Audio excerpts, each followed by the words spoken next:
Good afternoon. Morning. Morning still. It's almost there. 4 minutes. Antonio, as a coach, when your team comes off the kind of game that we saw on Sunday, are you curious on what the reaction is going to be? And do you have a sense of what your team's reaction? We're ready to work. New week, 24-hour rule. You move on, you watch the film on Monday, and it's a new week, another opportunity. You mentioned making decisions. Have you made decisions? Yeah, it's in the house. I think coaches, players, everyone talks about the 24-hour rule all the time, right? Like, is it harder sometimes than other times? Yeah, that's to be honest. Yeah, it is. But it's early in the season, it's week 3. There's no panic button. We're not throwing out our parachutes and jumping off the plane. We're good. It's a loss, and it's a tough loss, and we move on.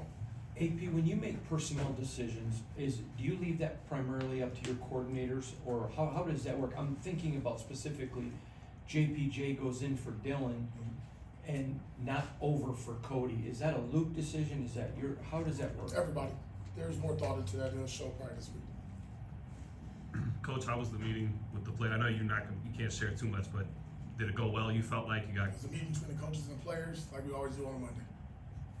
Coach, to have someone like Christian who came out and spoke about how important that 24-hour rule was, and most importantly, spoke about their mind game being like strong, especially after a loss like that. How important is it to have someone like him, being new to the team, to be able to share that with the younger? You want more of that, right? You want more guys speaking like that. We always talk about mental toughness. You always hear coaches talking about adversity and opportunity and character and all those key words. That's me talking. It's different when it comes from a player. When it's, when it resonates in the locker room, when it resonates in the meeting room, when it resonates in the practice. So, obviously for him to step up, that's huge. And it's not even about being a newcomer. He's a pro. He's a pro's pro. And the more of those guys you can have that can handle grown man decisions and grown man ass whoopings, the better you'll be as a team. You mentioned before about how the defense performs when 98's not at his very best and he's a little hobbled.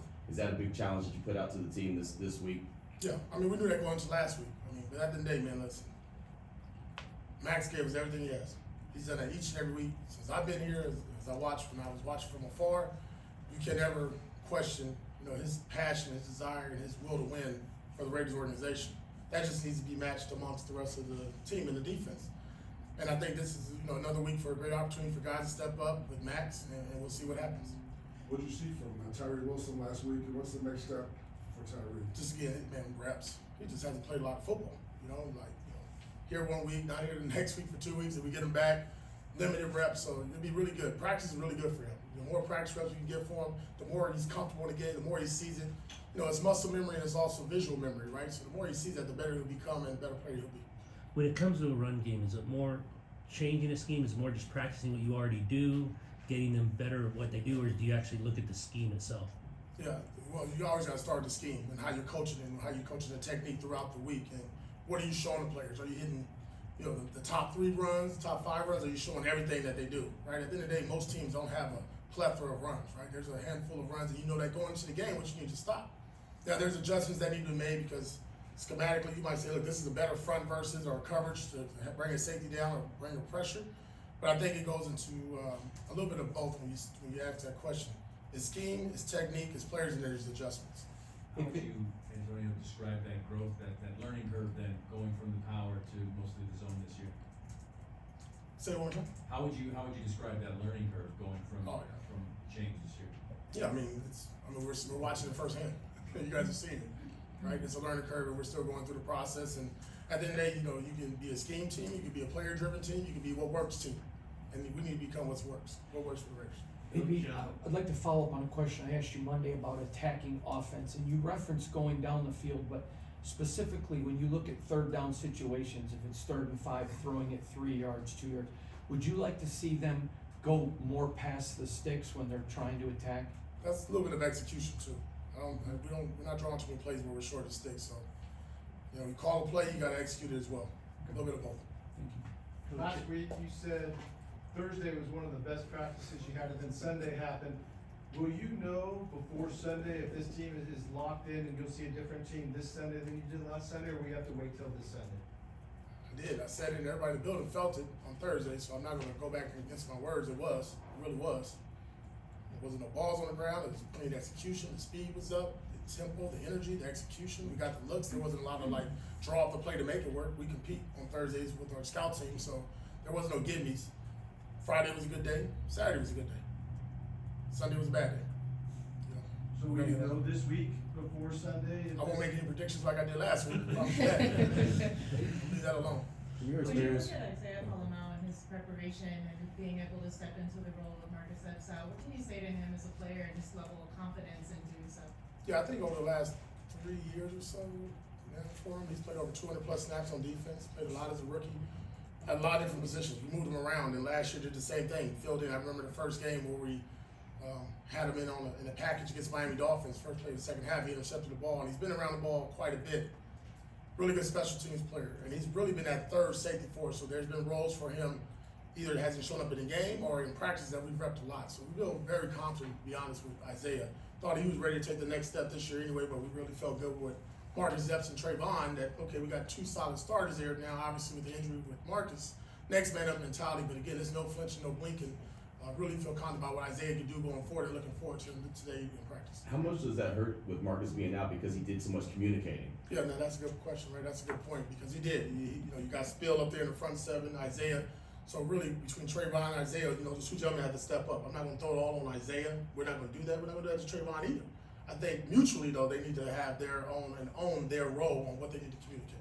when you look at film, what do you see from Deshaun Watson, and how do you think your defense can properly, execute game plan and tackle? Yeah, I mean, I'm not going to judge on how he's played, but I've seen some really good throws last week out there on the perimeter, both to Amari Cooper. The deep balls there, obviously the ability to scramble, to run, to extend the plays, that's something we're going to have to work on again this week, no different than against like a Lamar Jackson type, a guy that can move in the pocket. But listen, he's played a lot of football, and when he's on, he's on. You saw that in Jacksonville. And then late in the game, obviously, against the Cowboys, when they needed to come back and he was moving the ball and moving the chain. So he's somebody that's a threat. You got to respect in the National Football League that at any given moment he can make plays. Just curious on Divine Diablo and Sunday's game. Is he on track to be able to get back to practice today? He won't practice today. You mentioned, obviously last week you felt you had good practices. From your experience as a player, what goes into translating that to game day? On game day, right, if you think about it, come Saturday, you're just putting those little final touches on it as a coaching staff. You give the players, you got a meeting for about an hour and a half that night. The hay's in the barn, right? It's the players go play and the coaches, make the calls and make the adjustments. I think like all of us, I felt that game after the first drive. This is not how we expected it, and it was a little shocking. I think it shocked all of us. And then the thing that I talked about, just the way we responded wasn't up to par. So again, trying not to make predictions on how we go throughout the week, because if I told you the truth, Baltimore's a bad week. So honestly, it ain't a good game, but I can't say that, So I'm not gonna go this way either way. So listen, man, my thing is make sure I do a better job of delivering the message Saturday night and then Sunday before the team goes on the field of what we need to do and how we need to play and the style of play to execute for 60 minutes. You had mentioned you're going to build on last season's chemistry and spirit of core, and part of that chemistry I thought was you working with Champ Pelly from the GM standpoint. And I'm wondering, has that had any impact this season?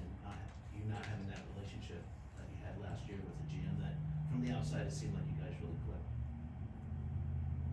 Give me the initial question though. Like, what do you say? Me and Scott's gonna get along? I'm just wondering what impact it's had not having Champ there after you guys seem to be clicking. Oh no, I talk to Champ every day. To be honest, I talk to Champ every day. I talk to Celeste every day. I talk to everybody in our personnel department every day. And I talk to everybody in the building every day if I see you. So there's no lack of communication, lack of chemistry or anything like that. No, we're fine. I mean, we all have our roles, and you got to play your role. You had mentioned physical practices potentially this week. How do you balance that with needing to be ready and healthy on Sunday? Yeah, I mean, last week I did that. We had walkthrough last week. We did 2 walkthroughs instead of practicing, no pads. Then we go out there on Thursday and we had shells on and run around with helmets and t-shirts and stuff like that. But it was already on schedule for us to go. I mean, this is a team that we felt coming into it when we looked at our schedule. They run the ball. They do a really good job running the ball. They're physical. They give you a lot of different looks. The head coach is a really good offensive coordinator. He does a hell of a job putting together. Him and Ken Dorsey. So this was a week anyway. We had pads on, and I really judge it off our health. If we're healthy enough to go out there and put pads on, we'll do it. If we're not, then we don't. And last week we just felt with the travel, being nicked up in certain positions, we can get more reps and more opportunities having those gentlemen walk through. Quick question, Antonio, about JPJ. After watching his film, do you feel like he did enough to earn more time? Yes, he did. Is there an update on Darren Mumford and his health? He won't practice. You prepared as this Miles Garrett play? He plays for the Cleveland Browns. What jumps out when you watch Miles Garrett on film? What I see? Yeah. Scary.